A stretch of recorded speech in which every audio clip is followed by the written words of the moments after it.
So we're going to do something a little bit different this time. Jack the Ripper. This has connections. My ex-girlfriend has agreed to do a video with me another time about this, as she experienced this with me, but I'm not going to go into that bit right now. What I'm going to do is go into the story as we see it and give a bit of background. This was 16 years ago. I was living with her and she bought me a book called The Psychic Investigation into Jack the Ripper. I was, like anybody else, I took a passing interest if it was on the History Channel, but I hadn't taken any real notice of Jack the Ripper. It might have been the Queen's Doctor or something along those lines. I think I watched a film about it, or it was some artist was potentially going to be, it'd been half of London was a suspect. So The Psychic Investigation, out of politeness, I read it. I don't know what happened, but something grabbed me. And I knew by the time I'd finished the book, they said it was James Maybrick.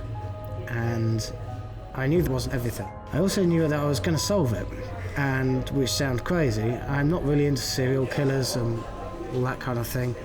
It's all a bit dark, and this gets even darker than just serial killers. She booked us on a Ripper walk in Whitechapel. We went on the walk, and as we were coming back, something strange happened and set off a series of events which led us to having to kind of investigate and solve Jack the Ripper. So I'm going to tell you the story of what we believed happened with Jack the Ripper. So, James Maybrick was a Liverpudlian cotton trader. He was married to an American, and he had a brother who lived in Manchester, who was a playwright, and he frequently went down to London and apparently stayed in the East End. That I don't know, but that seems to be the case. And Francis Tumblety was an American, and the best way I can describe him is a Don King type character. He was brash, very loud kind of guy like that, you know, in your face. And with James Maybrick having an American wife, they struck up a conversation in the 10 Bells pub. Francis Tumblety had been married to an elder lady who had turned out to be a prostitute, shattered his life and effectively turned him gay. Well, from what I can understand, I think he slept with just about everything. And they met in the 10 Bells, but there's no record of that. We just pretty sure this is what happened. And in the 10 Bells began their little game. Francis Tumblety was very much the instigator. He'd been looking for body parts from uteruses, things like that, from some of the medical hospitals.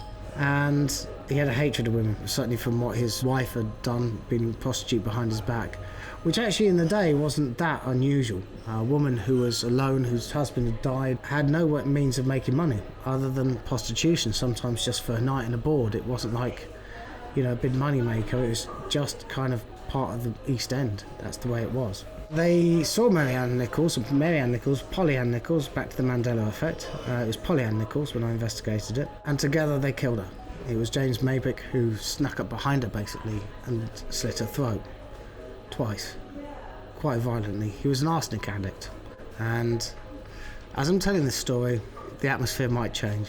And Francis Tumblety proceeded, who was a amateur doctor, if you like, could call him a quack, could be a doctor, you could do anything at the time if you read some books and learned a bit yourself, and he cut her up. Now, Francis Tumblety was the Batty Street lodger as well, so he was living in the middle of this during this time. Annie Chapman was the second one, September the 8th, 1888, and she as well had a throat cut twice, violently. They died quickly, which is a good thing, and Annie Chapman again was mutilated. That's when the letter started. This when Jack the Ripper was born. Jack the Ripper was a letter sent by a journalist, but it wasn't from Jack the Ripper. So the Jack the Ripper one was of interest because they talked about clipping her ears. So who knows, it could have been written by one of them, but it wasn't written by Francis Tumblety. Elizabeth Stride was killed on September the 30th, and so was Catherine Eddowes, what's called the double event. Now, I think this gave rise to the legend of Jack the Ripper, 2 in one night. I'm not sure whether this happened to be just a major coincidence or just an opportunistic killing, if you like. Elizabeth Stride was killed by Aaron Kosminski, who was a Polish immigrant Jew, and he had very severe mental health issues. He would basically eat out of the gutter. He was the lowest of the low.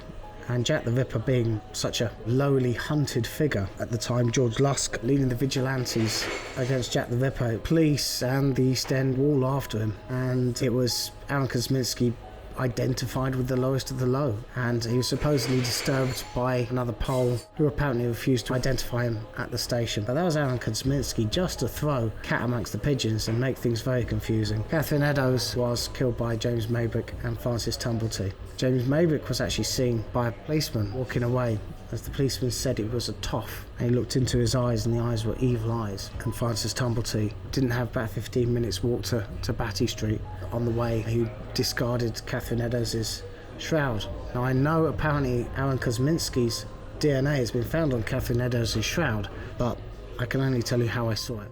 One of the major killings was Mary Jane Kelly. They're all pretty major, but the one that really shocked everyone was Mary Jane Kelly. Now, that was committed by James Maybrick alone. Francis Tumblety was actually in custody. Police were onto Francis Tumblety anyway, and they brought him in under the charge of lewd behaviour, which basically was, at the time, being gay in public, and they put his bail at £1,000. Now, that is a staggering bail for that kind of crime. They were pretty sure it was him.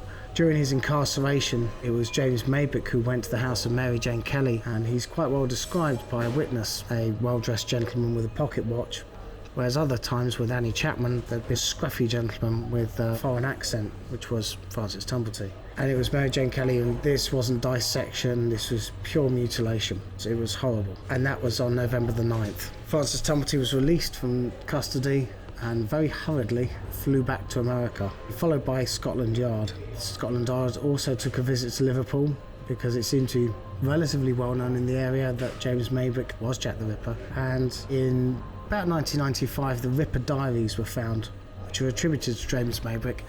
He didn't write them, but we believe that his brother did. His brother was a playwright, or his wife basically killed him with an overdose of arsenic, and she was jailed for that. Francis Tumblety was buried with 2 worthless rings. He was a rich man at the time, and those rings came from Annie Chapman and Catherine Eddowes. Aaron Kosminski was committed to an insane asylum, and I believe that was in December. But basically the police presence stopped very quickly, which basically means the police did know who it was. It's not the big mystery out there. Here's the information that they're pretty sure they know who it was. Now, in those days, you might think, well, they didn't have the DNA evidence, fingerprints, or that sort of thing, but they weren't daft. These people, they were still pretty damn good at their job.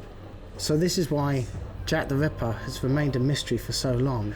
The pocket watch was also found at the property, which also had Elizabeth Stride's initials etched into it, but they didn't kill Elizabeth Stride. But afterwards, the letter from hell, that was from Francis Tumblety.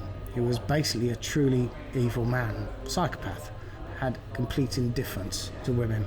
And since Catherine Eddowes' liver to George Lusk and the vigilantes were the ones they didn't want to get caught by, because basically they would have been lynched in the street as they beat up a few people suspected of being Jack the Ripper. It turned into quite a show. So I hope you enjoyed that as much as you can enjoy hearing about serial killer. But Jack the Ripper is a slightly different affair. So see you next time.